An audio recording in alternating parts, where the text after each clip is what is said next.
ലോക സിനിമ ഞാനൊരു 7 പ്രാവശ്യം കണ്ടു. 7 തവണ കാണാനുള്ളൊരു റീസൺ? റീസൺ പറഞ്ഞാൽ ആ സിനിമ റിലീസായ അന്ന് തന്നെ ഞാനൊരു ഇൻ്റർവ്യൂ തന്നിട്ടുണ്ട്. എനിക്ക് ഭയങ്കര ഇഷ്ടമായ ഒരു സിനിമയാണ്. ഞാൻ ഗിരിജ തിയേറ്ററിൽ തന്നെ 5 തവണയും ജോസ് തിയേറ്ററിൽ 2 തവണ, അങ്ങനെ 7 തവണ ആ സിനിമ കണ്ടു തീർത്തു. എന്തുകൊണ്ടാണ് 7 തവണ കാണാനുള്ളൊരു റീസൺ എന്ന് വെച്ച് കഴിഞ്ഞാൽ ആ സിനിമയുടെ സ്ക്രിപ്റ്റിങ്, ഞാൻ അന്ന് തന്നെ പറഞ്ഞ സ്ക്രിപ്റ്റിങ് ആയാലും ഡയറക്ഷൻ ആണെങ്കിലും ഇന്ന് വരെ ഞാൻ കണ്ട സിനിമകൾ വെച്ചിട്ട് ഏറ്റവും ഡിഫറൻ്റ് ആയിട്ടൊരു മലയാള സിനിമ 100-ാം വർഷത്തിലേക്ക് പിന്നെ ഒരു 3 വർഷം കൂടിയുള്ള 100-ാം വർഷത്തേക്ക്. ഈ 100 വർഷത്തിൻ്റെ ഉള്ളിൽ മലയാള സിനിമയിൽ നമ്മൾ കാണാത്തും കണ്ട കേട്ടറിഞ്ഞതായ സിനിമകൾ വെച്ച് വളരെ ഡിഫറൻ്റ് ആയ ഒരു സിനിമയാണ്.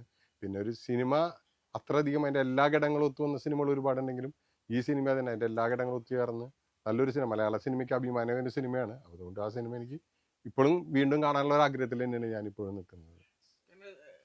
ഇത്രയ്ക്കധികം ഇപ്പോഴും തിരക്ക് ഈ സിനിമയ്ക്ക് വന്നുകൊണ്ടിരിക്കുകയാണ്. എന്തായിരിക്കും അതിന് പിന്നിലൊരു ഘടകം? കഴിഞ്ഞാൽ നമ്മൾ മലയാളികൾ കാണാത്തൊരു ജോണറായിരുന്നു. അതിലുപരി റിപ്പീറ്റ് ഓഡിയൻസ് ഉണ്ട്. പ്രത്യേകിച്ച് യൂത്തിനൊക്കെ ഭയങ്കരമായിട്ട് ഇഷ്ടപ്പെട്ട ഫാമിലിയാണ് എല്ലാവർക്കും ഇഷ്ടം. പിന്നെ കളിയങ്കാട്ട് നീലി എന്ന് പറയുന്നൊരു മിത്ത്, അത് പഴയ ആളുകൾ കൃത്യമായിട്ട് ഇപ്പോഴത്തെ തലമുറയും അത് മനസ്സിലാക്കിയിട്ടുണ്ട്. പിന്നെ എന്താ വെച്ചാൽ നമ്മൾ കാണാത്തൊരു അല്ലെങ്കിൽ സഞ്ചരിക്കാത്ത നമ്മുടെ കാഴ്ചയ്ക്ക് അപ്പുറമുള്ള ഒരു സിനിമ. അപ്പോൾ അത് കൃത്യമായിട്ട് ആൾക്കാർക്ക് നല്ല രീതിയിൽ മാർക്കറ്റ് ചെയ്തു ആ കമ്പനി. പിന്നെ ഒരു കല്യാണി എന്ന് പറഞ്ഞ ക്യാരക്ടർ, ആ ക്യാരക്ടർ മലയാളികളുടെ മനസ്സിൽ വലിയ രീതിയിൽ സ്ഥാനം നേടിയിട്ടുള്ള ഒരു സിനിമ കൂടിയല്ലേ. 5-10 സിനിമയാണ് അതിനെ എതിരായിട്ട് നിന്നിരുന്നത് ലോകി. അത്രയും എതിരാളികളൊക്കെ വെട്ടി വീഴ്ത്തിയ സിനിമ. അത് സിനിമ നന്നായി കഴിഞ്ഞാൽ പ്രേക്ഷകർ വരുന്നേ, അതിനൊരു പരസ്യവും വേണ്ട എന്നുള്ള അഭിപ്രായമാണ്. ജനങ്ങളോട് സംസാരിക്കല്ലോ, ആ സിനിമ കണ്ടു. ഇപ്പോൾ നമ്മളൊരു സിനിമ കണ്ടാൽ നമ്മുടെ സുഹൃത്തുക്കളോട് പറയുമല്ലോ സിനിമ നന്നായിട്ട് കാണാൻ.